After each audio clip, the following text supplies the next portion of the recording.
본 방송에서 제공하는 투자 정보는 투자 판단에 대한 조언입니다. 방송에서 제공하는 주식의 가치, 가격 상승 및 가격 하락에 대해서는 방송사에서 보장하지 않습니다.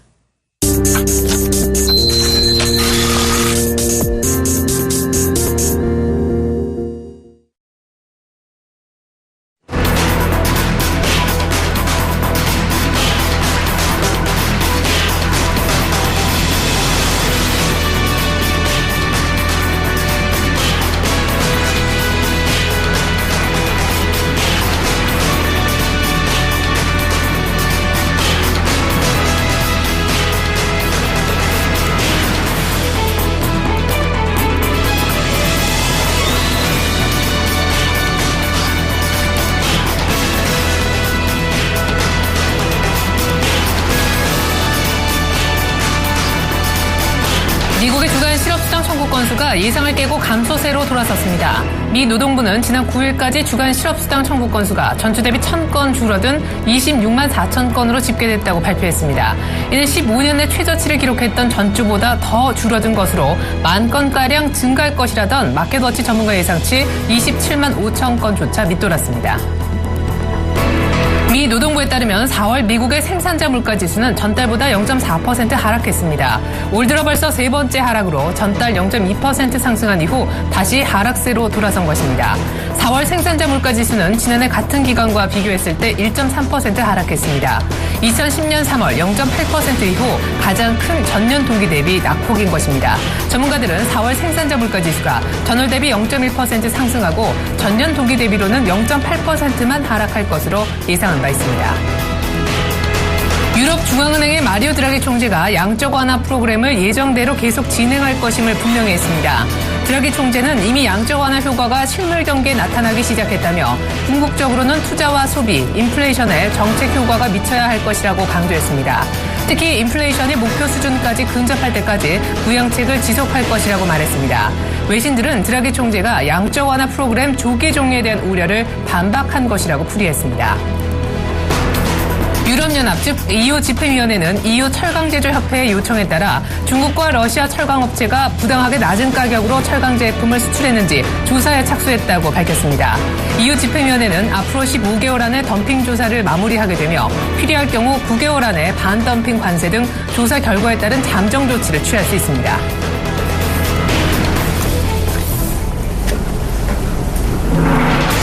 안녕하십니까. 출발 신쇼아이디의 최예린입니다. 뉴욕 증시가 이번 주 들어 처음 올랐는데요. 그 오름폭이 상당했습니다. 랠리 정도라고 표현할 수 있을 정도였는데요. S&P 500 기준은 아예 종가상 사상 최고치를 갈아치웠습니다. 호재는 세 군데에서 동시다발적으로 나왔는데요. 첫 번째는 최근에 오르면서 시장의 우려를 키웠던 채권금리가 안정됐다는 점입니다. 미국채 10년물 금리 기준 2.28%까지 올랐었는데 간밤엔 이것이 6bp 그러니까 0.06%포인트나 내려서면서 2.22%까지 안정화된 그런 모습을 보였습니다. 또 하나의 호재는요. 바로 미국의 달러화가 3거래일째 약세를 보이고 있다는 점인데요. 달러 인덱스 기준으로 기술적으로 분석했을 때는 120일 이평선도 완전히 깨는 달러가 약세로 방향을 트는 듯한 그런 모습을 보여줬습니다. 달러 유로 기준으로는 1.14달러까지 오르면서 유로화가 강세를 달러화가 상대적으로 큰 폭으로 많이 밀리는 모습 연출이 됐습니다. 저달러 그러니까 약달러를 바탕으로 주가가 올랐다라는 얘기가 될 텐데요. 마지막 호재는 주간 고용지표에 있었습니다. 신규 실업수당 청구 건수가 전주의 15년 내 최저치, 실업자 수가 가장 적었다라는 평가가 있었었는데요. 그것보다 조금 늘어나지 않겠느냐 했었지만 그것보다도 오히려 더 1,000명 정도 실업자 수가 줄어들었다라고 하죠. 마감가 살펴보겠습니다. 네, 다우지수는 이제 18,250선까지 올라왔습니다. 3대 지수 모두 1% 이상씩 강한 랠리를 이번 주 것도 처음 들어 플러스권을 보여주는 날 나타내줬는데요. 나스닥도 한 5,050포인트까지 올라왔고요. S&P 500은 말씀드렸다시피 사상 최고치 종가 2,020선까지 이렇게 올라오는 2,120선까지 올라오는 그런 모습을 보여줬습니다. 다우지수도 사상 최고치를 경신하려면 30포인트 정도만 더 올라서면 될 것 같네요. 이번엔 유럽이 되겠습니다. 영국은 많이 오르지 못했지만 독일과 프랑스 증시는 역시 1% 이상 강한 랠리를 보였는데요. 드라기 총재가 최근 실물 지표가 살아나는 데 대해 양적 완화가 빨리 끝날 수도 있지 않겠느냐 시장의 우려가 있었지만 이를 불식시키는 발언을 함으로써 립서비스 효과도 종가에 그대로 드러났다고 보여지고요. 또한 EU 집행위원회가 중국과 러시아산 철강 제품에 대해 반덤핑이 혹시 아닌지 여부를 조사한다라고 얘기해서 철강주, 아르셀로메탈 등이 5% 이상 강세를 보였습니다. 유럽은 우리 증시와는 달리 이 소재주, 철강 섹터의 비중이 상당히 높기 때문에 이런 소재들은 증시를 끌어올리기에 충분했다고 보여지네요. 어제 옵션 만기 무난하게 넘겼습니다. 프로그램 쪽 매물도 거의 없었고요. 외국인도 장중에 아주 계속 사주는 그런 모습을 보여줬었는데 오늘 금통이 파고만 좀 잘 넘겨줬으면 하는 그런 바람이 있습니다. 금통이 결정은 10시가 넘어서야 나오고요. 그 전의 모습은 글로벌 증시 감안했을 때 강세 출발이 예고됩니다. 출발 증시 와이드 시작하겠습니다.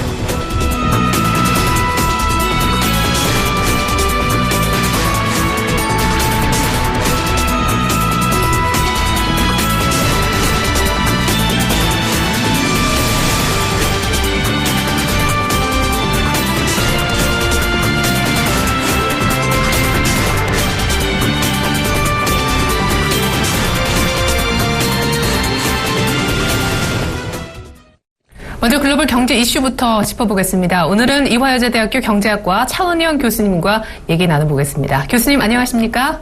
네, 안녕하세요. 네, 한국 경제 회복론을 뒷받침할 만한 그런 지표가 OECD에서 발표가 됐던데요. OECD 발표 기준으로 보니까 3월 기준 한국의 경기 선행지수가 3년 11개월 만에 가장 높았다고요? 네, OECD에서 발표한 이제 경기 선행지수 CLI라고 하는 건데요. 이것은 이제 100을 넘기면 100보다 수치가 크면 경기 회복세를 보이는 것으로 확장적 국면으로 들어간 것으로 이렇게 우리가 판단하고 있는데요. 이게 3월 달에 102.0으로 나타났습니다. 이거는 이제 우리가 2010년 4월 그러니까 사실은 거의 5년 전이죠. 5년 전에 102.1을 기록한 이후에 최고치라고 볼 수 있고요. 사실은 작년 7월부터 9개월 동안 꾸준히 증가되어 왔기 때문에 경기 회복세를 나타내는 이러한 중요한 신호탄으로 볼 수는 있습니다. 사실 38개국 중에서 이거는 네 번째로 굉장히 높은 수치고요. 또 상대적으로 중국이 6개월째 계속 하락하고 있고 100을 밑돈다는 점에서 또 미국도 지금 현재 99.6으로 100에 미치지 못한다는 점에서 우리나라가 이렇게 꾸준한 수치의 증가를 보인다는 것은 경기 회복세를 완만하지만 이렇게 신호로 보여주고 있는 것이 아니냐 이렇게 판단할 수 있습니다. 특히 이제 작년 8월, 10월 기준금리 인하가 있었고 또 유가가 계속 낮게 유지가 되고 있고 아무래도 주택 시장이나 자산 시장 이런 경기 부양 체계 어떤 회복세 이런 것들의 영향을 받아서 지난달에 그 소비 투자 심리가 조금 살아나는 듯한 걸 보였어요. 특히 신용카드 사용액이 한 15% 정도 증가했고요. 그렇기 때문에 그 경기 회복 국면으로 들어간 것으로 이렇게 우리가 판단해 볼 수는 있기는 합니다. 다만 이제 수출이 여전히 부진하기 때문에 조금 더 통계치를 조금 더 두고 봐야 되는 그런 점은 있습니다. 예. OECD 경기 선행지수가 확장 국면을 보였다라고 하셨는데 그 얘기인즉슨 6이나 9개월 정도 뒤면 한국 경제가 좋아질 거다라는 지표를 미리 보여줬다는 얘기인데 반대로 IMF는 올해 한국의 성장률 전망치를 내려잡았더라고요. 4.0%로 잡았던 게 지난 10월 얘기인데 3.7, 3.4%에서 이제는 3% 초반까지 내려섰네요. 네, 그렇습니다. 지금 작년 10월에 4.0으로 발표한 이후에 그 GDP 성장률을 이제 꾸준히 하향 조정하고 있고, 이제 최근에 5월이죠. 5월에는 이제 드디어 3.1%까지 하향 조정이 됐습니다. 아마 이거는 이제 IMF에서 2013년 이후에 그 형성됐던 우리나라의 그 성장 동력이 상당히 그 정체 상태를 보이고 있다. 이렇게 판단을 한 것 같아요. 특히 그 세월호 참사 이후에 소비 투자 심리가 상당히 큰 타격을 입었는데 생각보다 오래 그게 지속이 되고 쉽게 회복되지 않는 것으로 뭐 이렇게 판단을 한 것 같습니다. 그리고 그렇긴 하지만 이제 여지를 좀 뒀던 것이 아무래도 이제 정부가 각종 경기 부양책, 경기 활성화 정책을 많이 사용했는데 이제 경제 정책에는 시차가 있기 때문에 이 시차가 본격적으로 이제 나타나고 또 유가 하락 효과도 이제 시간을 두고 나타나서 이것이 잘 조합이 된다면 조금 올라갈 수도 있다. 그런 여지는 뒀고요. 다만 이제 그럼에도 불구하고 이 정체된 성장 동력이 영 회복되지 않는 국면을 지속적으로 보인다면 또 추가 부양책도 한번 고려해야 된다. 이런 그 양쪽의 균형된 견해를 보였습니다. 네. 그러면 정리를 좀 해보면요. IMF에 따르면 올해 성장률이 좀 더 깎일 것 같고 OECD에 따르면 하반기부터 한국 경제가 좋아져야 되는데 관건은 이제 상반기, 남은 상반기 2분기가 될 것 같습니다. 하는 얘기도 잠시 후에 얘기를 나눠보겠지만 이렇게 한국 경제 경기를 두고 국제기구가 서로 다른 견해를 보이는 결정적인 이유는 어디에 있는지요? 수출 때문입니까? 네, OECD 같은 경우 이제 경기 자기네들이 6개 정도 지표를 가지고 보는 경기 선행지수가 상당히 좋게 나왔기 때문에 상당히 확장적 국면에 있다, 회복세를 보인다 이렇게 봤고요. 이 부분은 꼭 틀렸다고 볼 수는 없습니다. 우리나라에서 발표하고 있는 선행지수 9개 지표를 가지고 이제 보는 건데요. 이것도 상승하고 있고 103.8 정도로 나왔어요. 그래서 기본적으로 미약하지만 회복세를 보인다는 점에서 이제 OECD하고 일치하고 있다 이렇게 보는데 다만 이제 IMF가 이렇게 그 성장률을 하향 조정하게 된 배경에는 수출 둔화가 상당히 큰 역할을 했던 것 같아요. 왜냐하면 이제 우리가 수출 굉장히 중심적인 경제 구조를 가지고 있고 그런데 이제 글로벌 이제 수요가 상당히 둔화되고 있는 시점에 있고요. 또 현실적으로 우리 수출이 4개월째 지속적으로 하락하고 있습니다. 물론 이제 뭐 이건 엔화 하락이라든가 이런 문제가 있긴 하지만 단순히 그냥 하락이 아니고 이제 물량 자체가 줄어들고 있고 특히 우리의 경쟁력 있는 부분이 자동차, 정보통신 이런 부분에서 하락하고 있기 때문에 또 불황형 흑자도 커지고요. 이런 점에서 아마 좀 이렇게 뭐랄까 거기에 대해서 레저베이션이 있었던 것 같습니다. 네. 그렇군요. 자, 이렇게 한국 경제에 대한 여러 기관들의 뷰가 확연하게 다른 모습을 보이는 가운데 한은이 오늘 5월달 금융통합위원회를 개최해서 금리를 결정을 하게 됩니다. 1.75%까지 떨어져 있는 사상 최저 수준의 기준금리를 이번에 또 인하할지 아니면 2달 연속 기준금리를 동결할지가 관건일 텐데 동결 전망이 우세합니다만은 역시 한은의 경기 판단이 관건이 될 것 같네요, 교수님. 네, 그렇죠. 최근에 이제 그 경제부총리하고 한흥 총재가 이렇게 우리 경제가 약하지만 미약하게 회복세를 보이고 있는 것 같다 하는 같은 시각을 보이는 것 같습니다. 그런 점에서 앞으로 좀 더 두고 보아야 되는다는 점에서 일치한 것 같고 그렇다면 지금 말씀하신 대로 그 1.75%에서 동결 가능성이 이제 크다고 시장에서는 판단하고 있는 것 같습니다. 특히 지금 이제 소수 의견도 있을 수는 있죠.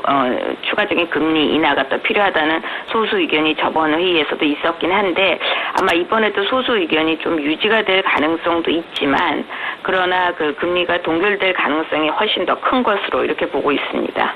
예, 그렇군요.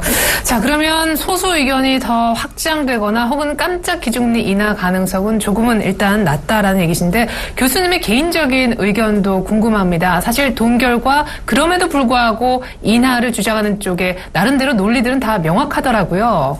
네, 그렇죠. 지금 사실은 이게 뭐 2분기 그 경제 통계가 나와봐야지 조금 더 판단이 있을 것 같은데요. 전체적으로는 완만한 회복세를 보이는 것 같은 느낌이 상당히 있는데 그럼에도 불구하고 우리 경제에 있어서 수출이 차지하는 비중에 대해서 참 이걸 폄하하기 어렵죠. 그런데 그 수출이 지금 감소세를 보이고 있기 때문에 양쪽에 그러니까 경기가 회복되고 있지만 또 그렇다고 완전한 회복세라고 판단하기에는 상당히 좀 주저되는 부분이 있기 때문에 일단은 관망하는 쪽에서 아마 동결 가능성이 크지 않을까 이렇게 생각이 됩니다. 네, 말씀하신 대로 수출이 넉 달째 거도 하락할 뿐만 아니라 하락폭도 커지는 모습 속에 수출 의존도가 높은 우리로서는 조금은 경기 회복세에 너무 낙관할 수만 없는 실정이다라고 하셨는데 앞으로 그러면 금리 인하를 언제쯤 단행할 가능성이 있습니까? 아무래도 미국의 금리 인상 스케줄을 감안하지 않을 수 없는데요. 네, 그렇기는 하죠. 미국이 지금 이제 뭐 여러 가지 예측이 있습니다만 뭐 9월 또는 12월 또 더 나아가면 사실 연내에 할 거냐 아니면 내년으로 네네. 넘길 거냐 이런 그 예측들이 많기 때문에 아마 이거를 보면서 조금 판단이 돼야 되는데 금리 인하는 이제 아무래도 회복세가 지금 현재 또 선에서 유지가 된다면 추가적인 금리 인하는 그래서 소수 의견으로 남지 않을까 이런 생각이 조금 들고요. 그러니까 하반기 이후에 가서 좀 미국의 금리 움직임이 조금 더 명확해지면 그때 아마 좀 움직일 것으로 이렇게 예상이 됩니다. 예, 일단은 5월달 지표가 좀 잘 나와야 될 텐데 그래야 이제 정부 쪽에서도 하반기 경제에 관련해 밑그림을 그릴 수 있을 것 같습니다. 참 금통위도 걸려 있지만 지금 전 세계적으로 채권 금리가 들썩이고 있는 가운데 우리가 오늘 금리 결정을 해야 되는 시점이어서 채권 시장과 관련해서도 여러 가지 전망들이 나오고 있습니다. 오늘 만약에 동결을 예상대로 하게 되면 채권 시장, 채권 금리는 좀 더 안정세를 되찾을 수 있을까요? 네, 그렇다고 볼 수 있죠. 최근에 좀 급격하게 채권 금리가 조금 상승하는 국면을 보이긴 했는데요.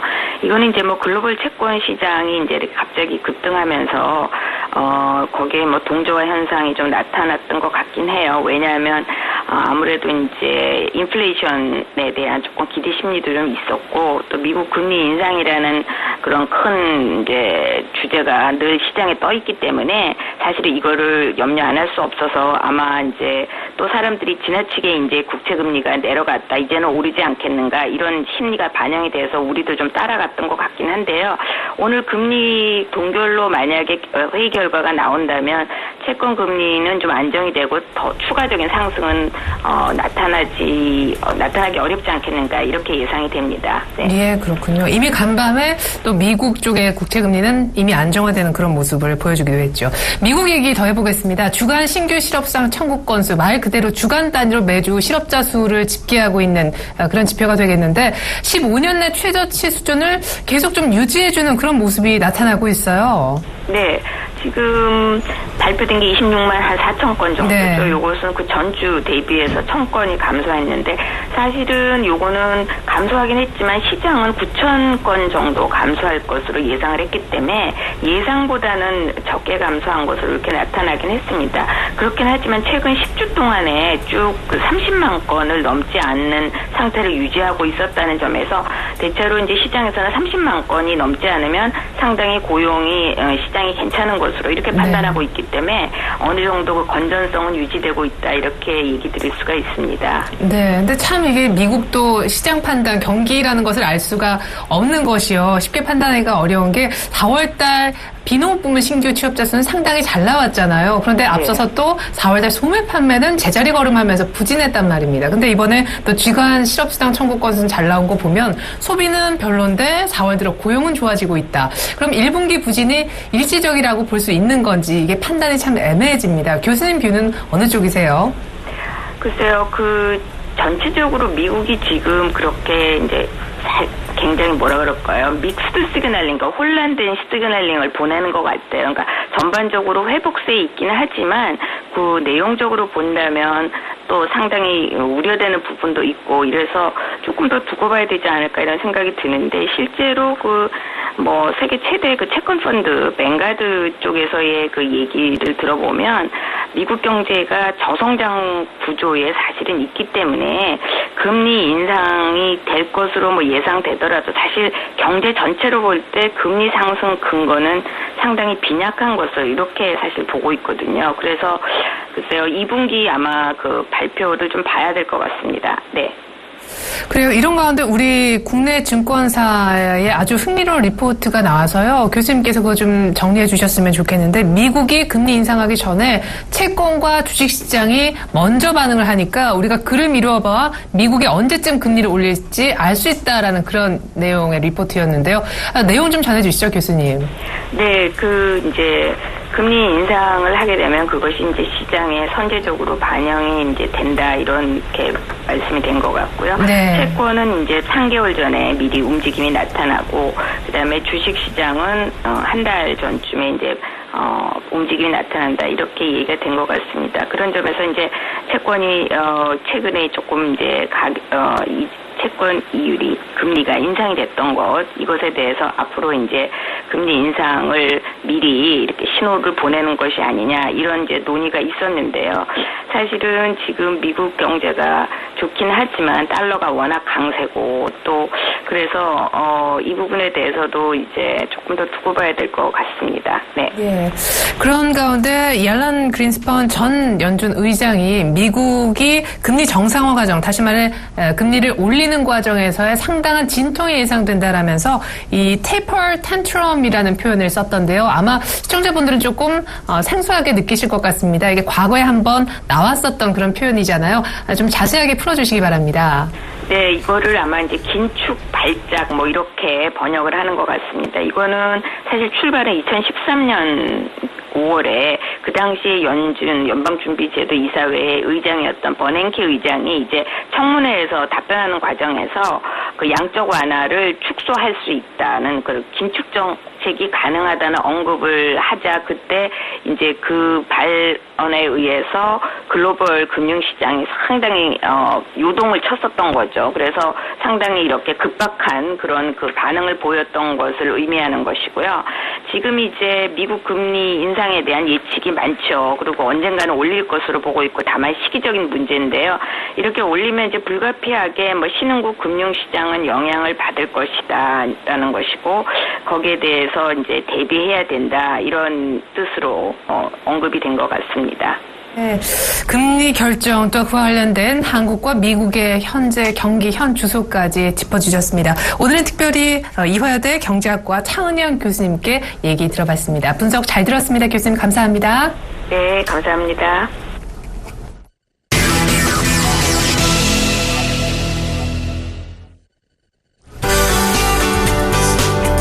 시청자 여러분 안녕하십니까? 자, 여러분 지난 밤 잘 보내셨습니까? 자, 제가요 어제도 그 옵션 만기일 영향이 미미할 것이다 이런 얘기를 좀 드렸었죠. 그리고 나서 양시장이 동반 상승할 것이라는 얘기를 좀 드렸었는데요. 정확하게 맞춰드렸죠, 그죠? 그러니까 여러분 딴 채널 돌리시면 안 돼요. 그러니까 시장을 잡아가는 데는요 한 사람이나 그리고 한 프로그램의 어떤 견해들을 듣고 그것을 중심으로 잡아가시는 게 오히려 여러분들이 헷갈리지 않는 전략입니다. 이 채널 저 채널 돌리시다 보면요 이 얘기 저 얘기 듣게 되겠죠. 그러다 보면 자꾸 헷갈려요. 그러면 어느 정도 나와 맞는 사람이다. 저 사람은 내 의견과 어느 정도 맞는 사람이다. 그리고 내 생각과 그리고 내가 앞으로 추구하는 방향과 맞는 사람이다 싶을 때는 그 사람의 시황각 그리고 그 사람의 종목을 계속 들어보는 것이 현명한 전략입니다. 그래서 그런 부분들 꼭 좀 참고하셨으면 좋겠고요. 제가 오늘도 정확하게 맞추도록 좀 노력해 보도록 하겠습니다. 자, 간밤에 나온 주요 외신과 그리고 국내 최대 경제일간지 서울경제신문을 살펴보면서 말씀드리도록 하겠습니다. 자, 일본 차에 대한 지금 월스트리트 저널인데요. 바로 좀 기사로 넘어가 볼게요. 위드 로보택시, 재팬 로보택시에 대한 부분이죠. 재팬 펌스 아이 드라이버리스 트랜스포트입니다. 결국은 운전사가 없는 무인 운송 시스템이죠. 결과적으로 글쎄요, 이 구글, 애플 그리고 일본의 소니 모든 회사들이 여기에 보면 이 기사 내용이 그렇습니다. 모든 회사 그러니까 글로벌 업체들이 지금 이 기사의 내용에 보면 무인차 개발에 참여를 하고 있다. 얘기가 나오고 있죠. 무인차 시대가 아직은 열려지는 시장은 아니에요. 그러니까 본격화되는 시장은 아마 굉장히 큰 시장으로 바뀌는 것은 2035년이라는 얘기를 하고 있습니다. 근데 2035년은요, 본격적으로 판매가, 그러니까 판매 대수가 확 늘어나는 시점이고, 이제 무인차 시대가 어느 정도 이제 서막이 올랐다고 보시면 될 것 같아요. 그래서 그 부분 참고해 보셨으면 좋겠고요.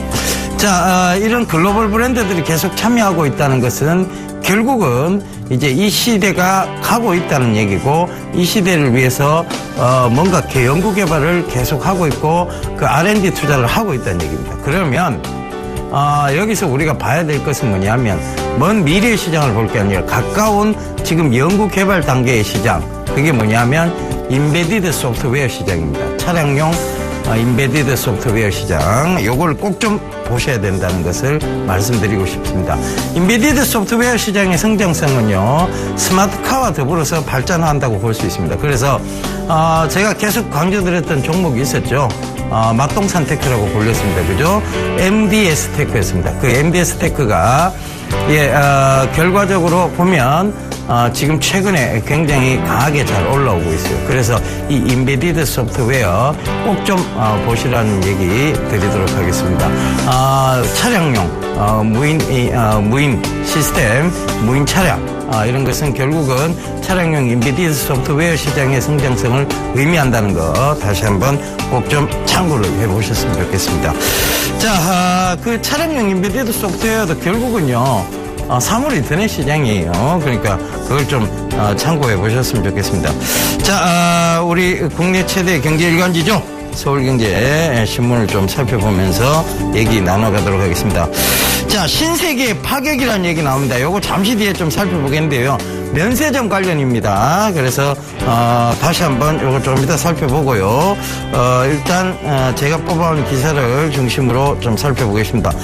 철강 국내 시장 40% 잠시, 석유 화학 부분은 중국서 밀려났다, 이런 얘기가 지금 나오고 있습니다.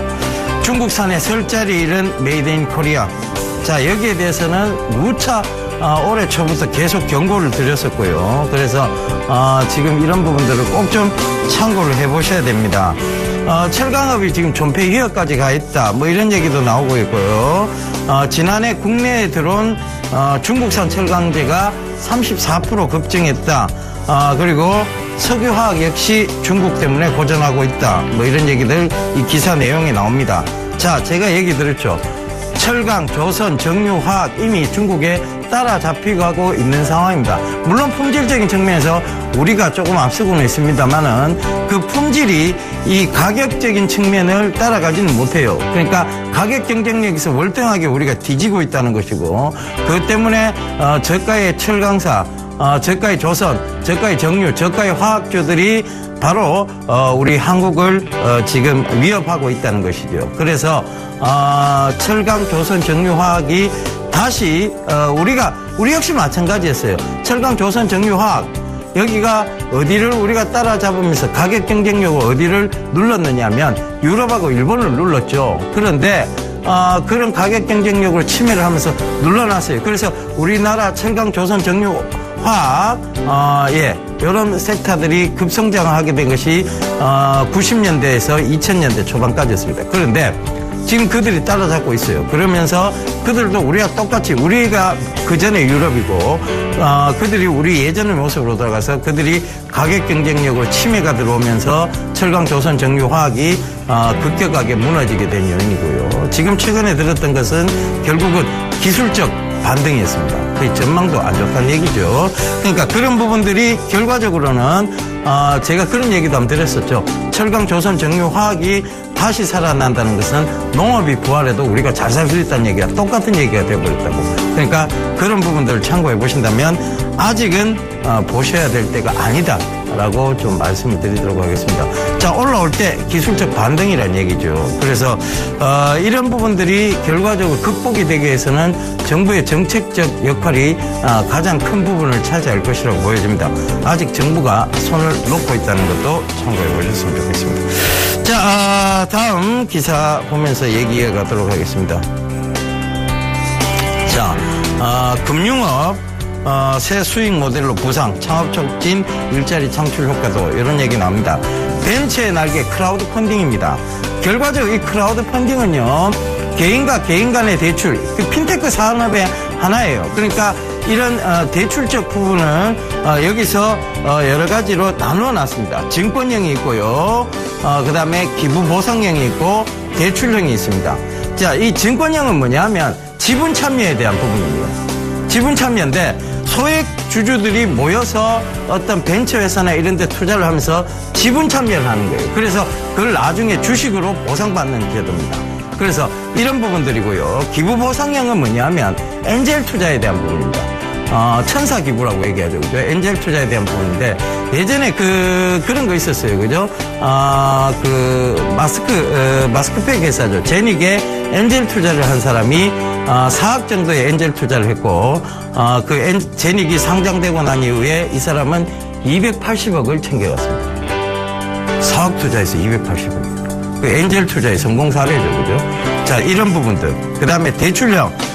결국은 대출하고 이자를 받아야 되겠다는 대출형이 있다는 것입니다. 이런 핀테크 산업에서 가장 크게 지금 성공한 회사가 미국의 온덱이라는 회사인데요. 대출 중개업체입니다. 어떻게 보면 중개업체인데 이 중개업체가 어떤 역할을 하느냐면 결국은 투자자 그리고 창업을 하고자 하는 사람과 투자자를 엮어주면서 서로 간의 시너지 효과를 즉 윈윈하는 전략들을 만들어주는 것이죠. 그래서 이런 이 크라우드 펀딩에 대한 규제들이 완화되고 있다는 것은 결국은 핀테크 산업의 성장성을 의미하고 대출 회사의 성장성을 의미하기도 합니다. 그래서 이 부분을 보시라는 의미에서 들고 나왔습니다.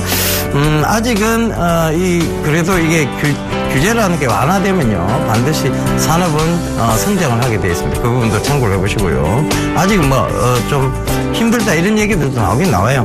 그죠? 자, 바로 다음 20년 수건 사업에 그룹 모태 앞세워 정용진의 신세계 열가 이런 얘기가 나옵니다. 자, 이거 기사 왜 뽑았을까요? 일단 여러분 눈치채시는 분들 계셨을 거예요. 신세계타운, 이 신세계가 면세점 사업에 이제 적극적으로 투자를 하고 면세점 사업 쪽으로 확장을 해 들어가겠다. 확고한 정용진 두 회장의 의지가 담겨져 있는 부분입니다. 그런데 자, 이 기사 왜 들고 나왔느냐면요. 최근에 신세계 이 인터내셔널에 많이 올랐어요. 그리고 이 신세계 면세점 사업에 대한 부분들 때문에 상승이 왔었는데 그 올라간 걸 쫓아가자는 거 아닙니다. 계속 말씀드렸던 종목이 있었죠. 무슨 종목인지 대강 아실 거예요. 현대페인트입니다. 이 현대페인트가 그룹 부산 신항만 쪽에 면세점을 사업권을 가지고 있습니다. 그런데 얼마 전에 이 현대페인트가 신세계하고 MOU를 체결했죠. 그러니까 업무 조인식을 체결을 했습니다. 그런데 이 업무 조인식을 체결하고 난 이후의 부분이 문제예요. 자, 신세계는 잘 올라가는데 이 현대페인트는 올라간 게 없습니다. 그런데 자, 이 신세계에서 SPC 쪽으로 해서 신항만 쪽에 SPC 사장으로 지금 신세계 면세점 부분의 사장을 그쪽으로 보냈습니다. 이건 뭘 의미할까요? 자, 부산 신항만 쪽의 면세점에 대해서 그들이 매출적으로 성공을 거두기 위해서 적극적으로 투자를 하겠다는 것을 의미합니다. 그렇다면 지금 현대페인트 봐야 될까요? 당연히 봐야 되겠죠. 그래서 그 부분 꼭 좀 참고해 보시라고 강조 드린 겁니다. 그래서 현대페인트 자꾸 단기적인 흐름으로 보지 마세요. 이거 단기성 종목 아니에요. 중장기적으로 어떤 관점을 보고 가셔야 되는 종목이고, 물론 어느 정도에서 분할 차익 실현과 바이앤밸런싱 할 수 있는 종목이죠. 분할 차익 실현과 분할 매수, 분할 차익 실현, 분할 매수를 할 수 있는 그런 종목이다라는 거 꼭 좀 말씀드리도록 하겠습니다. 꼭 좀 참고해 보세요. 자, 오늘 스승의 날입니다. 여러분들도 각자 생각나시는 스승님이 계실 거예요. 저는 대학교 교수님도 생각나고요. 저희 초등학교 때 선생님, 담임쌤도 기억이 납니다. 그분들하고 아직 연락하고 지내는데, 저도, 전일요, 아마 시청자분인데, 멘토라는 게 이제 스승이잖아요. 그죠? 그래서, 케이크를 하나 받았어요. 케이크를, 요만한 그거 있잖아요. 우리 요새, 스마트폰으로 주는, 그런 케이크를 하나 받았습니다. 그래서, 그걸, 이제 케이크점에 가서 찾으면 되는데, 다시 한번 감사의 말씀을 드립니다. 저희를 좀 스승으로 생각해 주신다는 것이 너무나 고마운 일입니다. 사실은. 그래서, 다시 한번 시청자분들께 감사하다는 말씀 전해드리고요. 자, 제가 오늘 투자 제안을 하나 또 얘기를 드리고 가도록 하겠습니다. 글로벌 초저금리 상태입니다. 증시 화랑을 이끈다고 봐야 되겠죠. 그래서 낙관적 관점 이제부터 또 지속적으로 유지해야 된다. 이야기 드리도록 하겠습니다. 그러니까 여러분들 꼭 좀 참고하시고요. 내일이죠. 제가 강연회를 합니다. 5월 16일 토요일 오후 2시 안동시 청소년 수련관 1층 정서 함양장에서 강연회를 하니까요. 여러분들 많이 오셔서 좋은 얘기 많이 듣고 앞으로 미래시장의 성장성에 대해서 또 한 번 재밌는 얘기 좀 듣고 가셨으면 좋겠습니다. 자, 안동, 점촌, 문경, 예천, 상주. 자, 이쪽에 계신 분들 오시면 되겠습니다. 자, 저는 이만 물러가도록 하겠습니다. 다음 주에 다시 인사드리도록 하겠습니다. 감사합니다. 예병군이었습니다.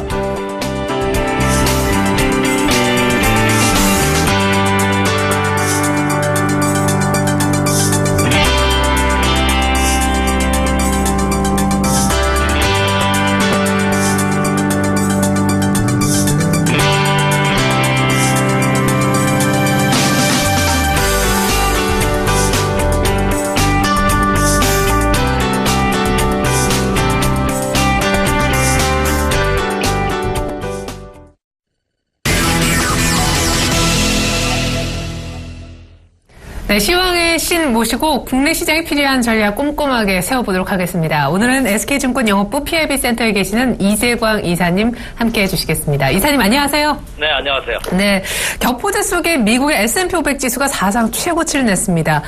달러도 약세를 띄었고 국채 금리가 무엇보다 안정됐는데 하필이면 이때 또 주간 고용 지표도 잘 나왔더라고요. 네, 그렇습니다. 자, 오늘이 또 한 주간을 마감하는 금요일장이죠. 또한 스승의 날이라고 합니다. 네, 스승의 권위가 저희 학교 다닐 때하고는 또 다른 그런 모습을 보여주고는 있습니다만 역시 부모님과 같은 이 세상을 그래도 맑게 해주는 그런 분이 아닌가 이렇게 생각이 됩니다. 모처럼 오늘 같은 날 과거 잊혀졌던 선생님한테 한번 전화라도 한번 드려보는 것도 좋지 않나 생각이 됩니다. 자, 서울 지역에 아주 아침에 출근하는데 안개가 쫙 깔렸더라고요. 그리고 안개비가 서서히 내리는 그런 모습입니다. 참 옛날 추억이 생각나는 그런 주말이 되지 않을까 이렇게 생각이 됩니다. 자, 이번 주말도 여러분 한번 근교 산이나 한번 가까운 친구들과 좋은 시간 한번 가져보시는 것도 좋지 않나 생각이 되고요. 자, 그렇게 하기 위해서는 오늘장 마무리 잘해야죠. 과연 어떻게 오늘장을 마무리할지. 먼저 오늘 새벽 끝난 해외 증시 한번 살펴보죠. 자, 세계를 이끄는 각국의 대통령이 있죠. 근데 세계 경제를 이끄는 대통령이 몇 분 계십니다. 그분 중에 한 분이죠. 자, ECB 유럽 중앙은행의 마리오 드라기 총재께서 자, 미국에서 연설을 했습니다. 근데 그 연설 내용이 아주 긍정적이죠. 기대 인플레이션이 확고해질 때까지 양적 완화를 지속하겠다. 이걸 좀 쉽게 풀이하면 유럽 경기가 회복되는 모습이 보일 때까지 돈을 계속 풀겠다는 얘기입니다.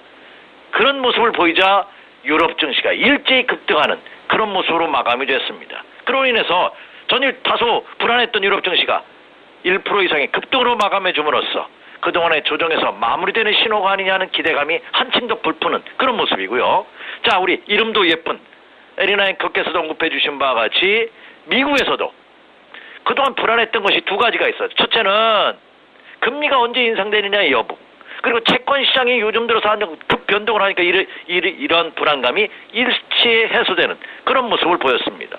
여기에다가 미국 경제의 가장 중요한 지표 중에 하나인 고용지표, 그중에서 실업수당 청구 건수가 예상치보다 하회되는 모습을 보였습니다. 그렇다면 미국 경기가 꾸준한 회복 조짐을 계속해서 이어가고 있다 하는 그런 확신을 미국 시장에 줌으로써 미국 시장도 사상 최고치, S&P 500은 사상 최고치고요. 그리고 다우지수는 자, 사상 최고치에 30포인트 못 미쳤고요. 그리고 나스닥 지수는 단 6포인트 0.1% 못 미치면서 급등하는 그런 모습을 보였습니다. 그렇다고 본다면 뉴욕 증시도 오늘 밤에 아니면 다음 주에 다시 한번 사상 최고치 신고가 돌파 엔진이 높아지는 그런 모습을 보이고 있다 하는 겁니다. 물론 우리나라 포함한 어제 동남아 증시는 다소 혼조 양상을 보였습니다. 국내 증시도 어제 옵션 만기일이었죠. 근데 옵션 투자를 하지 않으시는 분은 옵션 만기가 지나갔는지 안 지나갔는지 모를 정도로 그냥 넘어갔죠. 자, 그렇기 때문에 어제의 우리나라 시장과 일본, 중국 시장이 아주 소폭 하락과 상승을 거듭하는 이런 혼조 양상을 보였는데 과연 오늘 국내 시장을 포함한 아시아 증시도 어떤 모습을 볼지 굉장히 퀘션 마크인데요. 제가 제시해드렸던 그 체크 포인트만 상향 돌파한다면 충분히 가능성이 있지 않나 이렇게 생각이 됩니다. 우리 이재광 이사님께서는 2130포인트를 일단 상승 돌파의 신호라고 보고 계시는데 사실 미국 증시의 S&P 500이 사상 최고치를 내고 있는 상황에서 우리도 빨리 좀 21선 회복해서 전고점 부근까지 갔으면 하는 그런 바람은 있습니다. 말씀해 주신 대로 옵션 만기는 무난하게 지나가는 줄도 모르게 통과를 했는데 오늘 금통위가 예정돼 있죠? 네. 오늘 이주열 총재께서 과연 참 우리 드라기 총재처럼 우리 이 총재님도 좀 획기적인 발언을 좀 해줬으면 좋겠다는 저 개인적인 기대감입니다. 제가 강의에서도 이런 말씀을 많이 드리거든요. 저도 지지하는 당이 있다. 방송에서 이런 얘기하면 큰일 나죠. 근데 그거 들어보시면 충분히 지지하는 당이 있는데 저는 증권당입니다. 여야 가릴 거 없이 주식시장만 활성화시키고 주식시장이 올라가게 하는 발언을 하시는 분은 다 우리 편이고요. 그거와 반대되는 발언하시는 분 저는 우리 다 적입니다. 저는. 그래서 저는 너는 당이 무슨 당이냐면 저는 증권당이다. 이렇게 자신 있게 말씀드립니다. 우리 이 총리님께서도 증권당 당수가 되셨으면 좋겠다 하는 생각을 개인적으로 해보는데요. 자, 과연 이 총재님의 발언이 어떻게 되는지 여부 한번 국내 증시에도 영향을 주지 않을까 생각이 드는데 근데 크게 걱정하지는 마세요. 왜냐? 최악의 경우라 하더라도 그죠? 우리가 흔히 장사꾼들이 그런다고 하죠. 밀치고는 못 파죠. 미치고 파는 겁니다. 뭐 그런 얘기를 한다고 합니다. 그러나 그것은 거짓말이고요. 예. 최소한의 본전을 하지 않을까. 최악의 경우라 하더라도 악재로 작용하기보다는 오히려 호재로 작용할 가능성이 높지 않나 이렇게 판단이 됩니다. 그래서 금통위도 여러분 크게 두려워하실 필요가 없지 않나 생각이 되고요. 제가 주초부터 강조해드렸던 과연 오늘 2130포인트 어제 국내 코스피 종가가 2120입니다. 그럼 10포인트 이상이 올라갈 수 있느냐 이 여부. 만약에 아침 시초가부터 갭 상승한다면 현재 지금 예상지수가 아직은 뭐 시간이 많이 남아있기 때문에 장 시작하기까지 한 30여 분을 남겨놓고 있는 시점이기 때문에 아직은 예측하기는 어렵습니다. 현재 나오는 것은 한 8포인트 정도 갭 상승 출발 예상이 됩니다. 그럼 이렇게 갭 상승한다면 양봉을 실현하느냐의 여부 한번 체크해 주시기 바랍니다. 이렇게 말씀드립니다. 그래서 제가 말씀드렸던 그것이 체크가 된다면 그러면 오늘 배팅도 가능하지 않을까 이렇게 생각이 되는데요. 그렇다고 본다면 오늘은 아침 시초가 갭 상승한다면 오전장보다는 오후장에서 배팅, 매매 전략을 세워보는 것도 하나의 좋은 아이템이지 않을까, 하나의 전략이지 않을까 이렇게 생각이 됩니다. 네, 말씀해 주신 대로 당초에는 좀 보수적 관점을 유지하시면서 시장을 보셨었는데 어제 의외로 한 2120까지 올라오는 모습 오늘 만약 2130부근까지 올라온다고 한다면 오후장 들어서 다음 주까지 기다리지 말고 한번 매수로 임해보자라고 타이밍을 약간 당겨주셨습니다. 자, 그러면 뭘 사는가 문제가 남아있는데 CG그룹도 좋게 보셨고 어제 처음으로 반도체 장비 섹터도 살짝 언급해 주셨었죠. 근데 어제 시장만 놓고 보면은 유통주가 많이 올랐습니다. 그에 앞서서 미디어 컨텐츠 관련해서 역시 CG그룹주들이 한번 반향을 일으키기도 했었는데 이걸 단기짜리로 볼 것인가에 대해서 의견을 좀 여쭙고 싶어요. 자, 제가요 참 주식시장에 입문한 지도 굉장히 오래됐습니다. 그죠? 80년대 말에 그냥 주식 투자 시작한 것이 아니라 전문가 활동 증권회사에 들어 입사해서 했더니 거의 한 7, 8년 됩니다. 아, 참 청춘을 다 받았다고 볼 수 있죠. 근데 지금 이렇게 쫙 돌아서 보니까요. 아, 대단합니다. 여러분, 신문이나 뉴스 언론 보도를 통해서 이렇게 어떤 재료가 나오든지 기사가 나오잖아요. 그 바로는 적용이 역으로 되는 경우가 많습니다. 근데 그걸 꼭 메모해 두세요. 그리고 일주일 후에 한번 보십시오. 굉장히 중요합니다. 왜냐면 기사를 낸다든지 언론 보도를 통해 나오는 것은 그 사람의 명예와 그렇죠. 모든 것을 걸고서 글을 쓰는 겁니다. 그게 거짓일 수는 없거든요. 자, 이게 무슨 말이냐면 지금 올해 한 이슈를 보면은요. 올해 기상이변이 많다고 합니다. 벌써 지금 네팔에서 지진이 크게 났죠. 네, 강도가 7 이상의 얼마 전에도 지난주 주초에도 또 났죠. 그러면 올해 엘니뇨를 포함한 이 기상이변이 굉장히 많을 것으로 예상이 됩니다. 그럼 기상이변과 관련된 주식 한번 눈여겨보실 필요가 있겠죠. 대표적으로 뭐가 될까요? 재난 관련주가 되겠고요. 그리고 농수산물 관련주도 되겠죠. 그럼 그런 종목군들이 타이밍이 온다. 그러면 눈여겨보실 필요가 있지 않나 생각이 됩니다. 자, 이거는 좀 중장기적인 시각이고요. 단기적으로도 마찬가지입니다. 지금 단기적으로도 지금 1차 상승 위에 놀림목 받고 재차상 두 번째 상승입니다. 역시 저는 여러분에게 철저하게 1등도 위주로 공략을 하자 이런 말씀을 드립니다. 자, 대한민국을 이끄는 대표 주식이 삼성전자입니다. 아, 삼성전자 참 바보 같습니다. 제가 삼성그룹의 총수라면 주가 저렇게 놔두지 않습니다. 왜냐하면 주가가 곧 그 회사의 그 그레이드 등급을 결정하는 것은 아닙니다. 하지만 참 대한민국을 이끄는 대표 주식이 자존심이 있죠. 그죠? 예. 이 장에서 아마 삼성그룹 관련주 갖고 계신 분은 억장이 무너지지 않을까 생각이 됩니다. 왜? 손해보고 있으니까. 반대로 반대로 아무리 좋은 주식이라 하더라도 그러니까 타이밍이 있다는 얘기죠. 그러면 지금은 아니란 얘기입니다.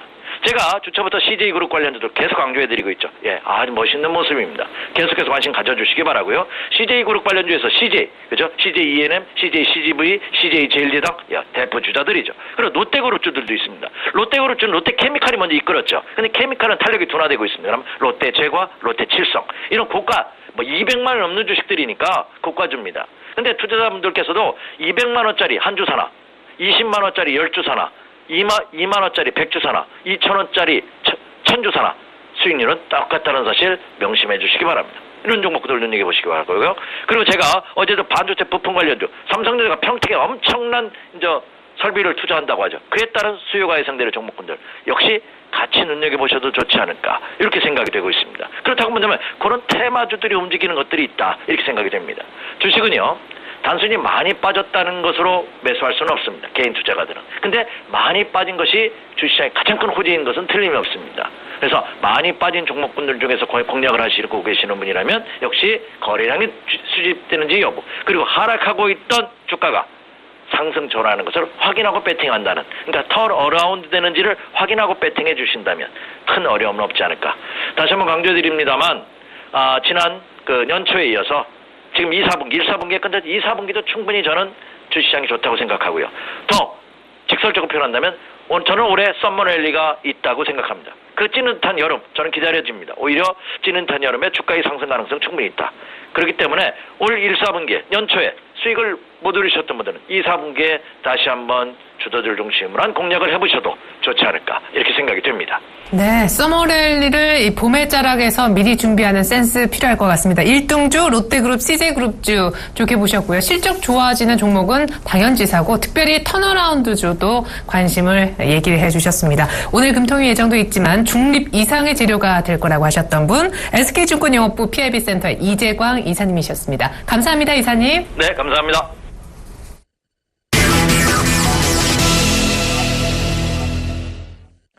이두코의 상한가 팩토리 시즌2 시작해볼까요? 오늘도 여의도에 계시는 샘플러스 이두코 멘토님 연결해서 얘기 들어보겠습니다. 멘토님 안녕하세요. 반갑습니다. 예. 자, 어제 옵션 만기는 일단 잘 보냈습니다. 2120. 코스닥은 이미 21선을 완전히 회복하는 그런 모습인데, 오늘 지금 예상 시초가는 2130 정도로 아주 괜찮게 나올 것 같거든요. 문제는 금통위 이후에 약간, 방향이 바뀔까 걱정이긴 한데, 오후장 정도에서 매수 타이밍 노려봐도 좋을지 궁금하고요. 어제 한 2120 정도 안착하면 증권주 정리하자 하셨는데, 오늘 좀 파는 날로 삼으면 좋을지 전반적인 포트폴리오도 매만져 주십시오. 네, 일단 어제 같은 경우가 이제 말씀드렸던 지수 포인트가 되겠죠. 2020포인트 정도까지 1차적인 상승은 좀 가능하다라고 좀 말씀드렸던 지수 라인까지 온 그런 상황이다라고 좀 볼 수가 있겠습니다. 자, 일단 현재 구간에서의 포지션 상당히 좀 중요하다라고 좀 말씀드렸던 부분이었는데, 일단 한 주를 마감하는 주봉 차트가 다우지수나 글로벌 증시가 상승 마감한 어떤 그런 상황에서 양봉 마감으로 전환될 그런 확률이 좀 높아지는 그런 상황이죠. 잠시 차트를 좀 보시면은, 자, 10주 봉선에 대한 지지, 그리고 5주 봉선에 대한 저항을 받고 있었던 그런 상황에서 2127포인트, 5주 봉선을 돌파해서 마감한다라고 했을 때는 다음 주에는 저항이 지지로 전환이 될 수 있는 어떤 그런 상황이기 때문에 오늘 2130포인트에 대한 돌파, 일봉으로 하면 21선이 되겠죠? 이 돌파 부분 체크를 해보시는 것도 현명한 어떤 그런 부분이지 않나 싶고요. 일단 이 21선이 현재 저항으로 좀 작용을 하고 있지만은 돌파가 한 번쯤은 나와줄 수가 있습니다. 나와줄 수가 있지만은 다시 한번 되밀릴 수가 있는 어떤 숨고르기의 장세가 좀 나올 수가 있기 때문에 그 부분들 한 번씩은 체크해 보시는 것도 나쁘지 않다라는 점 좀 참고를 하시면 좋을 것 같고요.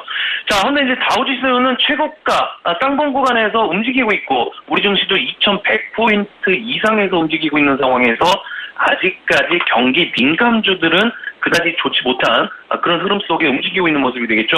이제 어제도 좀 말씀드렸지만 현대차라든지 삼성전자, 조선주들도 그렇고 화학주들, 어제 이제 화학주들이 이제 롯데케미칼 같은 경우에는 한 6% 정도까지 급락을 하게 되는 그런 모습들이 좀 나오게 되면서 투자 심리가 일단 정유화학 쪽에서는 크게 개선되지 못하고 있는 그런 상황에서 연속성을 보이고 있는 그런 상황이지만은 오늘 같은 경우에는 급락에 따른 반등 여부들 한번 체크를 해보시는 것도 나쁘지 않다라고 볼 수 있겠고요. 자, 그나마 전일 움직였던 섹터들이 일부 전기전자 쪽, 말씀드렸던 증권주들 쪽이 종목 쪽이 소폭이나마 움직였던 그런 상황이었지만은 오늘은 일단 뭐 건설주라든지 증권주들, 자, 증권주들 일단은 상승시 매도 관점으로 보자라고 좀 말씀드렸던 증권주들 그런 부분이 되겠죠.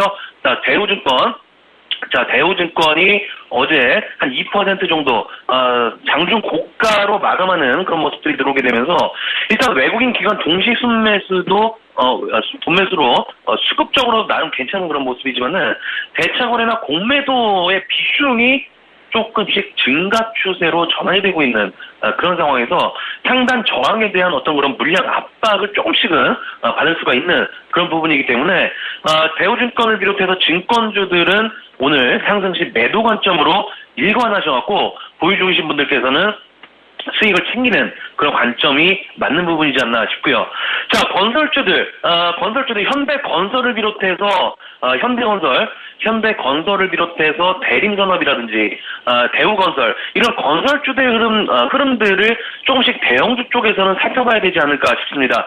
일단 오늘 금통위의 금리 결정이 있는 그런 상황에서 거의 기준금리 동결 쪽으로 무게가 쏠려 있는 그런 상황이긴 합니다만은 세계 경제 추세상의 어떤 흐름들은 다시 한번 금리 인하 쪽으로 우리 경제 상황 될 수가 있는 그런 기대감들이 현존해 있는 그런 상황이기 때문에 차라리 명분상은 순환매 사이클 쪽으로는 건설주들 한번 한번 해보는 전략도 나쁘지 않은 그런 부분이지 않나 싶습니다. 자, 해서 현대건설 같은 경우에 단기 박스권에 갇혀있는 그런 부분이 되겠죠. 단기 박스권 어제 1.9% 정도 상승이 나왔던 그런 모습이었지만은 윗꼬리가 발생이 되면서 21선 저항에 부딪히는 모습들 이런 모습들이 어느 정도 상승 시에 박스권 탈출에는 어느 정도 시간은 걸릴 수 있는 그런 모습이지만은 그나마 대형 섹터 쪽에서는 건설주들의 흐름이 양호한 그런 부분이다라는 점 참고를 하시면 좋을 것 같습니다. 자, 코스닥 쪽에서는 어제 제약바이오 쪽의 흐름들이 이어지는 그런 모습이었죠.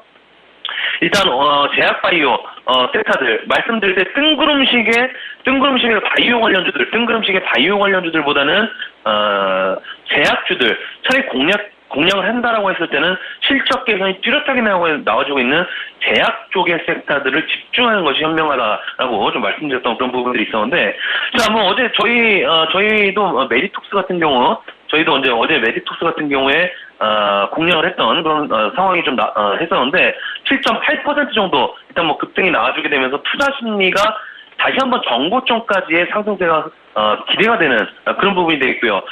그리고 JW 중의신약 같은 경우에도 어제 상한가까지 터치를 했다가 소폭 밀린 모습들, 그리고 한미약품 같은 경우에도 한 5% 정도 상승이 좀 나와주었지만은 이 종목도 윗꼬리가 조금씩 갈린 부분들. 자, 결국 이제 제약바이오 섹터들이 조금씩 갈리는 부분이 되겠습니다. 일단 어제도 말씀드렸던 부분들이 뜬금식의 바이오자만 붙으면은 상승했던 과거보다는 이제는 실적 개선이 우선시되는 상황에서 종목별 참여라 갈릴 수가 있는 그런 부분들이 되겠고요.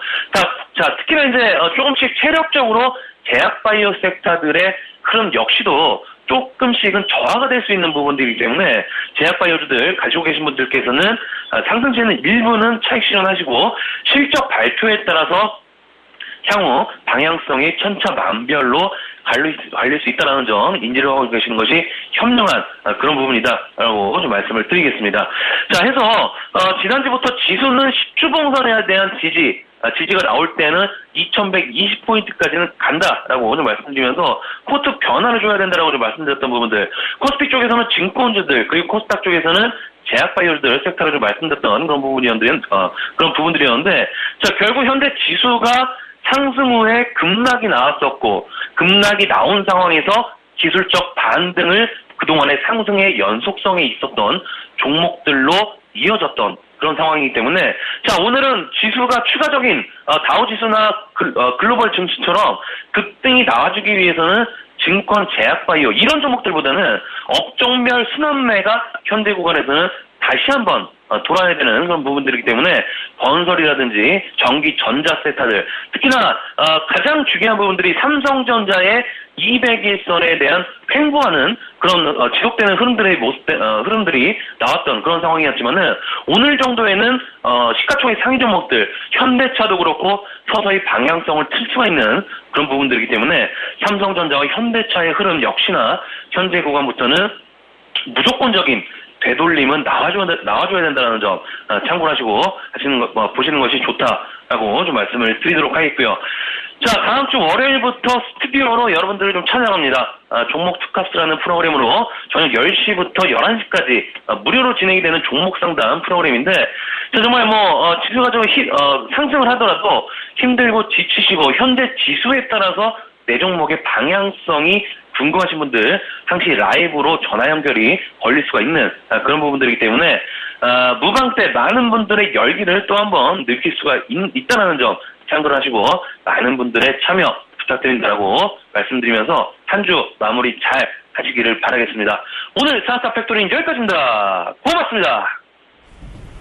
네, 시원시원하게 이두코 멘토님께 종목 상담 받고 싶다 하시는 분들은요, 다음 주 월요일 밤 10시에 처음으로 방송되는 종목 투캅스라는 종목 상담 프로그램 많은 시청해 주시길 부탁드리겠습니다. 이두코 멘토님이 2130선 돌파하는지 여부 보자고 하셨고, 증권과 제약 쪽은 매도 사인을 내셨습니다. 지금까지 샘플러스 이두코 멘토와 함께 봤습니다.